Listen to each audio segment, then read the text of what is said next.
Hallelujah! Hallelujah! Magbabayo! Magbabayo! Magbabayo to tribo to isla to Mindanao.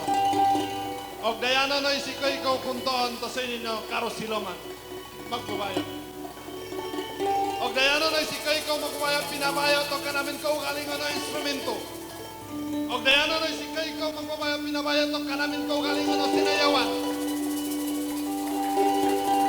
Kasi ni sa gibuan ay magbabayo po pasinumong kay ko. Tungod to tindak ko lang kay ko to ginawa. We love you. We love you.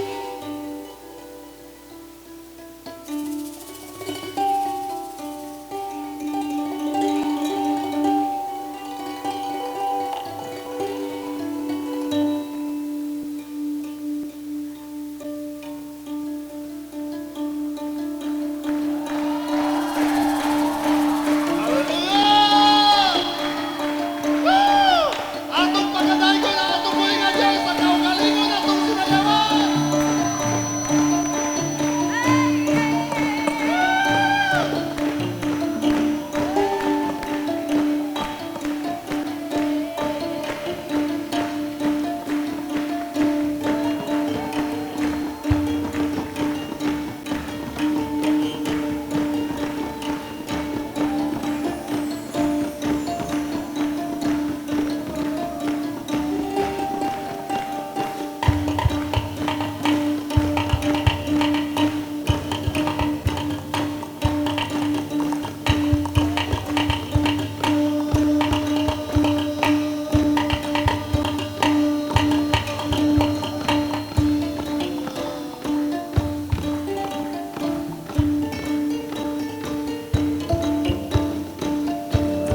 magbabayo.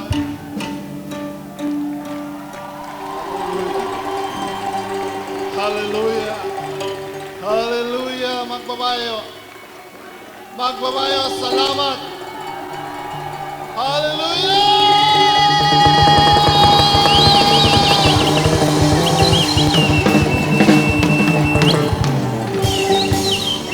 Magbabayo. Salamat sa mga kaanakan no magbabayo. Salamat sa olin ng mga tribo no pigpili no magbabayo no koy mo no anak no. Wayo koy mo magbabayo no panalangin. Wayo kagamit magbabayo. Doon to kay ko no buluhaton magbabayo. Magbabayo nataka koy magbabayo no ka isla to Mindanao. Pigpaog paano magbabayo to mga tribo. Ni kaloy-loy na mga tribo magbabayo. No yan ay mga pag-ampo magbabayo. No si Koyko magbabayo kaog alap to kalayag. Si Koyko magbabayo kag alap to Goynoa doon to mga tribo magbabayo. So yan to mga kabubunganan magbabayo. Si Jesus kaog hari to mga tribo.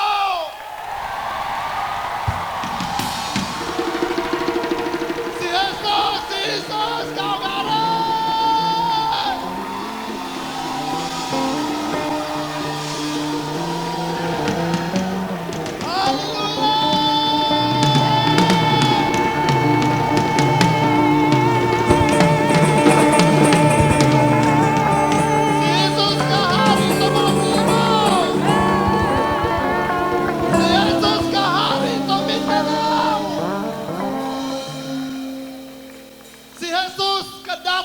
Mindanao!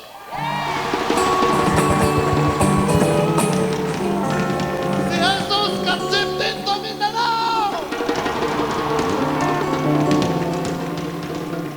Magbabayo. Pig-ilanoy si Koyko magbabayo na si Koyko katsiptin. Si Koyko kadato to mga tribo. Si Jesus kapig-ilanoy magbabayo na yanoy amoy. Yanoy ginikanan. Yanig bokoy to ka namin kauyakan magbabayo. Salamat magbabayo to pigpogbo kay ni Koyko to isla to Mindanao. No unto na dato to mga natural resources. Unto na dato magbabayo to mga kulturanhon no bohin. Sa ini sa mga kaugalingon na sinayawan magbabayo. O gamiton na sini para to pagpasidungog to ka namin no hari no si Jesus. Salamat magbabayo. Salamat to olin. Salamat to kay kuno presensya. Lord Jesus, we give back all the glory, honor, and thanksgiving and adoration. Through Jesus Christ. Through Jesus Christ, who died on the cross.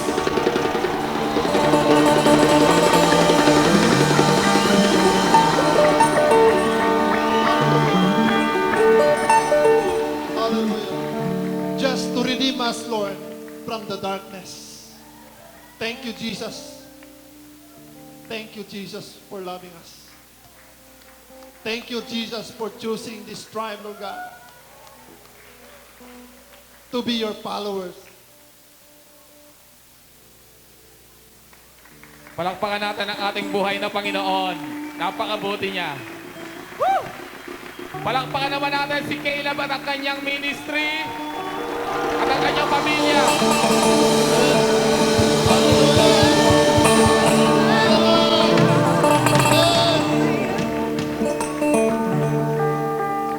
Woo! Sinong magsasabi na kahit hindi pa tapos ang uprising, masasabi nyo, sulit na sulit?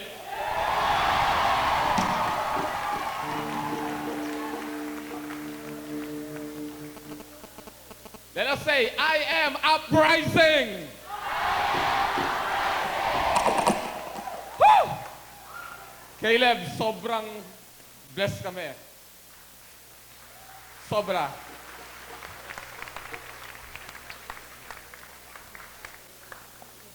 Ngayon, ang maihahandog namin sa inyo, panalangin. Tinatawagan ko po yung mga speakers ng UPRising Mindanao na pumunta po dito sa unahan para po ipanalangin po si Caleb at ang kanyang ministry at ang kanyang mga ginagawa sa buong mundo. Tinatawagan ko po, wag muna kayo umalis dyan. We will going to pray for him at sa kanyang ministry. Tinatawagan ko po yung mga speakers po ng UPRising Mindanao na pumunta po dito sa unahan.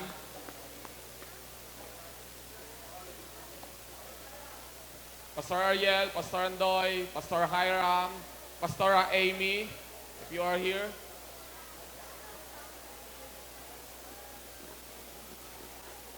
Pastor Eric Miller.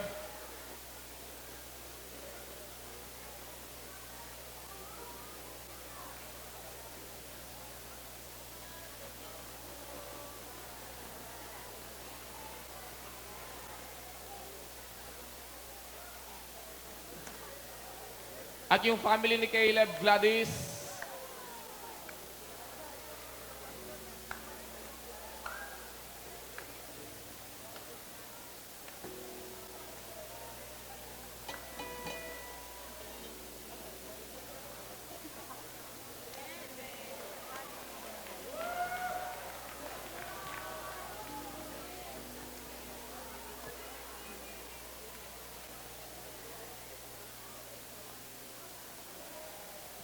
People, may we request everyone to please stand up.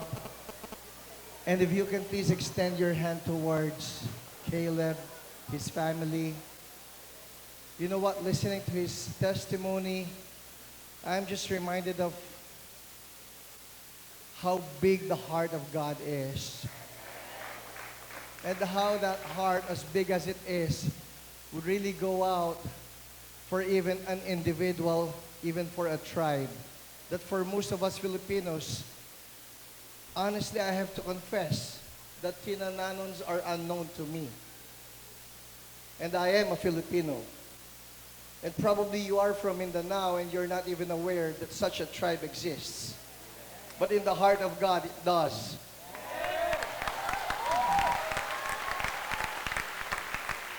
And that is precisely what the Bible says, that God is not willing that any should perish, but that all should come to repentance.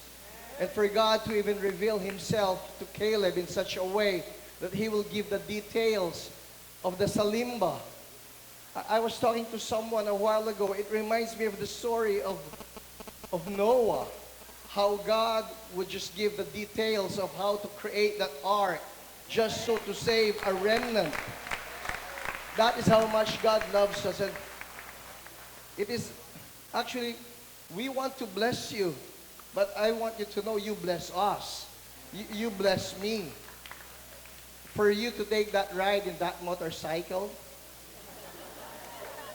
I mean, this guy is a man of faith. I think he should impart to all of us. If I saw that bridge, I would go back. And I'll just pray that God would send his angel to that tribe and just let that tribe cross that bridge and go to me, not me go to them. And let's just thank the Lord for this wonderful man of God. Lord, we thank you. We thank you for your goodness. We thank you for your heart. That, Lord, through his testimony, we are reminded once again of how big your heart is. That you are not willing that any should perish, but that all should come to repentance. Lord, we thank you that through Caleb's testimony, we are now made aware of the Tinananons. And that now they are aware of the true Datu, of the true King of Kings, of the true Lord of Lords. And that is Jesus Christ. And Lord, even as we bless Caleb and his family, Lord, we commit them to you. And we say, Lord, more of your presence, more of your love, more of your passion, more of your fire upon them. Cover them continually with your precious blood, that no harm, no weapon of the enemy that is ever forged against them will prevail in the name of Jesus. And Lord, we are praying, even as you have used him to win a tribe back to you, that Lord, all of the tribes of the Philippines will be won back to you as well. In the name of Jesus. Lord, each one of them you know by name. And Lord, we are claiming that even as you have started with this tribe, that you will complete the good work that you have began in the name of Jesus. Lord, we bless this family. We pray that you will continue to cover them, oh Lord, with so much of your glory, that even as they go to the different peoples and tribes, that this family will just shine forth your glory, and that people will know Jesus to be the only Savior and Lord of all. We thank you. We commit them to you in Jesus' name. Amen. Amen. Hallelujah. Palakpakan muna natin ulit ang ating buhay na Panginoon. Napakabuti ng Panginoon. Thank you, Lord. You are so good.